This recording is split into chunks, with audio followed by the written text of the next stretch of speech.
Ou 372. Las d'être dérangé par les curieux, les fidèles, les badauds, Martin s'installe à l'écart de la ville.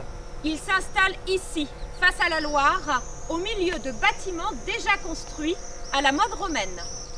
Au fil des siècles, le culte de Saint-Martin draine à Tours des flots de pèlerins qui se rendent à Châteauneuf. Sur le tombeau du saint, Mais également ici, à Marmoutier.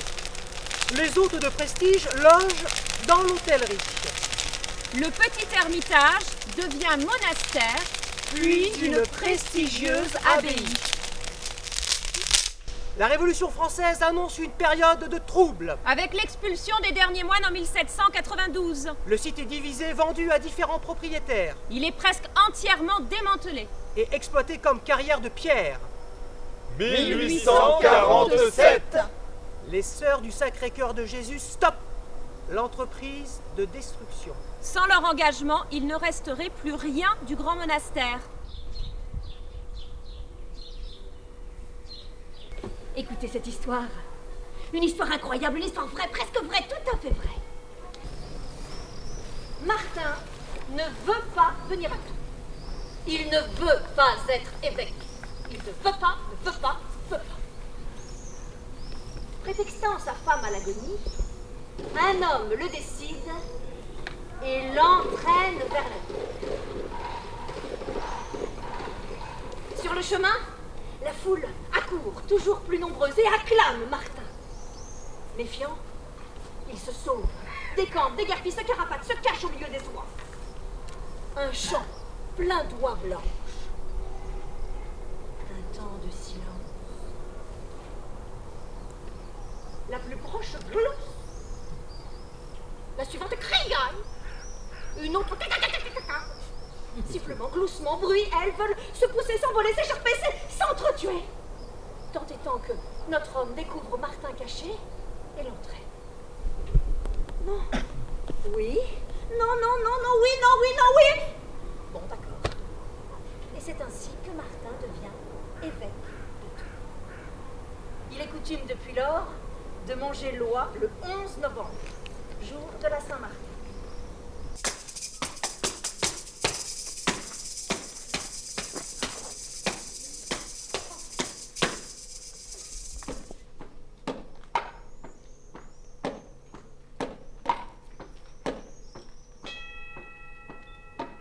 Dès la mort de Martin, Tours devient un lieu important de pèlerinage.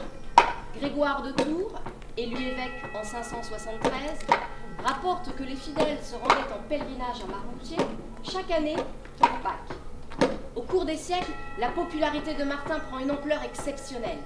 Tours s'inscrit parmi les plus célèbres villes de pèlerinage. À Tours, la redécouverte du tombeau de Saint-Martin en 1860, la reconstruction d'une nouvelle basilique et la restauration de Marmoutier relancent le culte de Saint-Martin et son pèlerinage.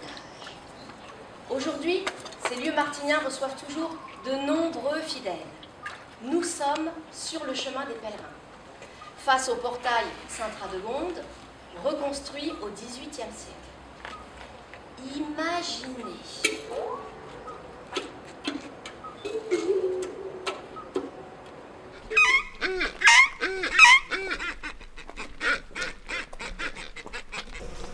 Vous étiez il y a quelques minutes sur le chemin des pèlerins.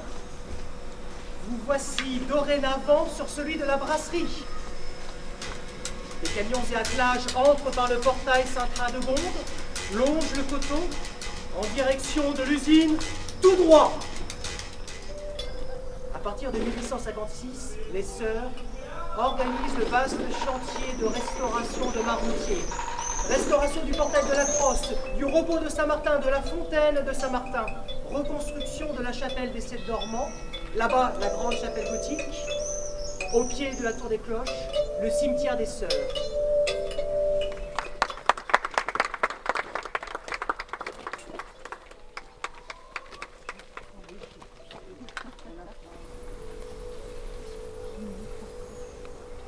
Saint-Martin meurt épuisé à Condes-sur-Loire.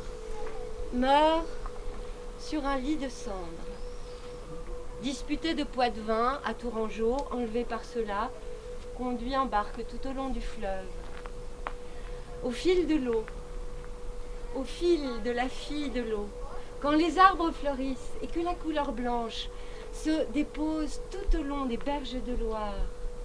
Ici, l'amandier en fleurs, le cerisier plus loin, là-bas, l'aubépine a piqué le bout du doigt en larmes de sang. Cosmos et Marguerite en plein cœur de novembre. L'été de Saint-Martin. De là Saint-Martin, comme un éclat de rire, comme sourire, comme dire bienvenue.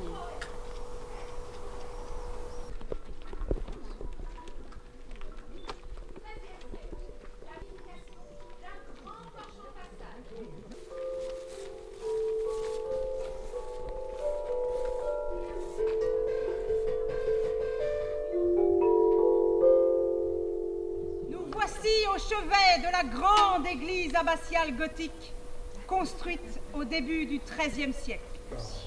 Imaginez les vestiges archéologiques qui filent sous nos pieds.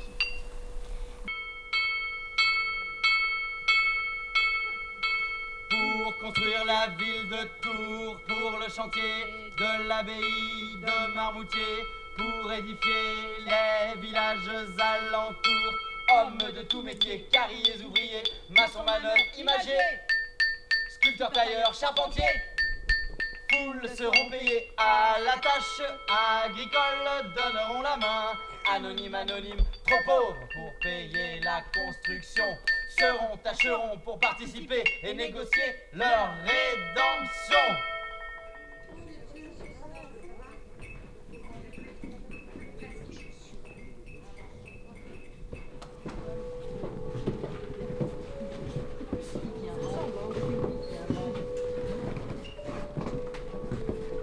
Selon la tradition, c'est ici que Martin a vécu en ermite, le visage repoussant, le vêtement malpropre et le poil informe.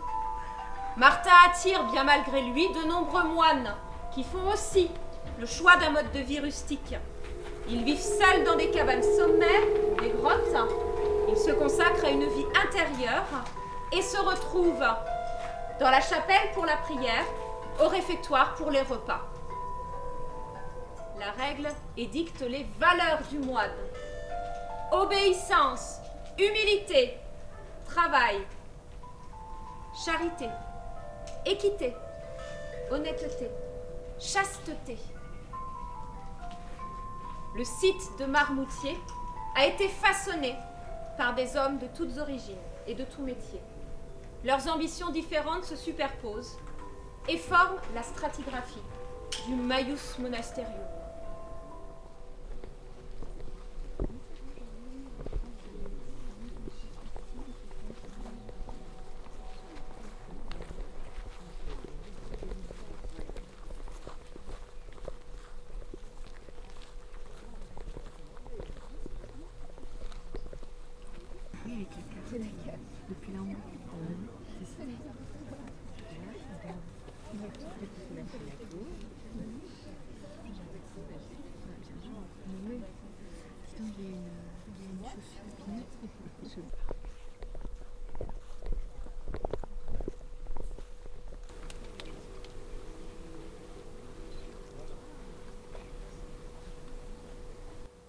Écoutez cette histoire.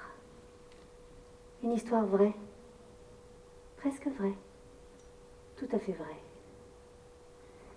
Ici même, chaque jour, un pèlerinage de grande envergure. Marche, démarche, compte leurs pas. 1000 pas, 10 000 pas, 100 000 pas peut-être. Se tiennent, se soutiennent, se comprennent. Ici.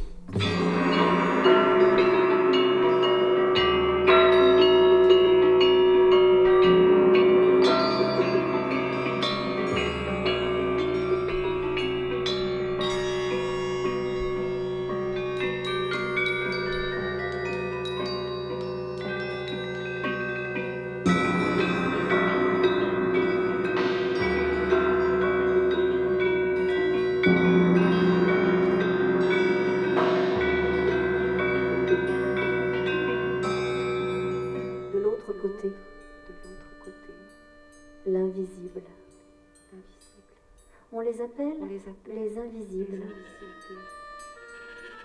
Ce dont ils souffrent le plus, être invisible. Ne plus apparaître, ne plus y être, ne plus y être pour personne. L'homme couché me demande simplement de le regarder. L'homme couché peut être visible. Tout simplement visible.